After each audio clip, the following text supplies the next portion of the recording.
Est-ce que vous voyez le niveau de sorcellerie du tyran qui est à Abidjan? Est-ce que vous voyez son niveau de sorcellerie?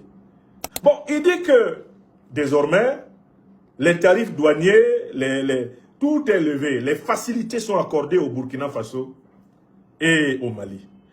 Pourquoi est-ce qu'il le dit? Parce qu'il s'est rendu compte que c'est le Ghana et le Togo qui sont en train de gagner le jackpot.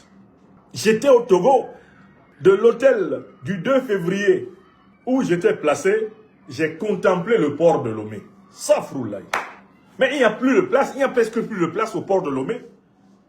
Je dis que le port est rempli de navires, comme jamais. J'ai demandé, mais est-ce que ça a toujours été comme ça? On dit non.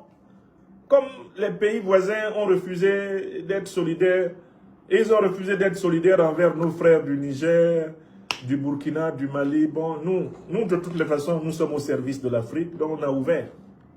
Allez dans les ports ghanéens.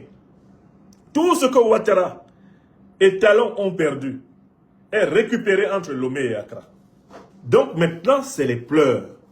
Des tas d'entreprises, petites et moyennes entreprises, ont fermé. Des tas d'entreprises, des entreprises, même semi-publiques, ont fermé. Les caisses des douanes ivoiriennes, béninoises, elles sont à blanc. Donc il faut que vous compreniez pourquoi Ouattara change de chanson. Pourquoi Ouattara devient doux et tendre. Et je vous ai déjà prévenu, je connais le loustic. Ce monsieur, quand il devient gentil avec vous, c'est là qu'il est le plus dangereux. Et on connaît le mot de passe de Ouattara. Quand il veut vous désigner comme une cible, il vous appelle mon fils. Ce monsieur, il ne faut jamais le laisser vous appeler mon fils. Si vous appelez mon fils, vous êtes mort dans ses calculs. Il a recommencé. Mais le président Assimi Goïta, c'est un fils à moi. Attention.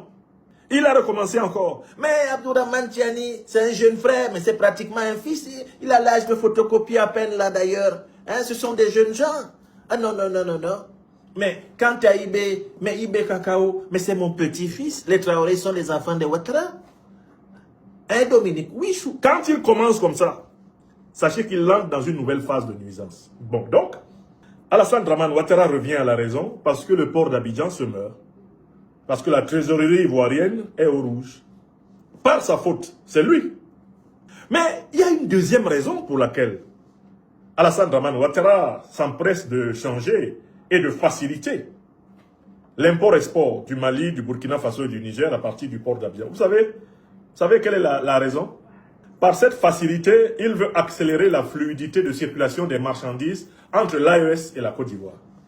Qui dit accélération et fluidification de la circulation des marchandises dit accélération et fluidification de la circulation des armes. Je recommence.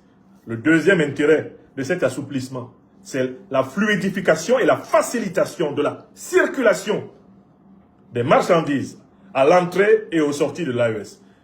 Parmi les marchandises que Ouattara a toujours pris plaisir à introduire dans l'AES, il y a les armes. Confère 2022, l'affaire des 49 Wagner.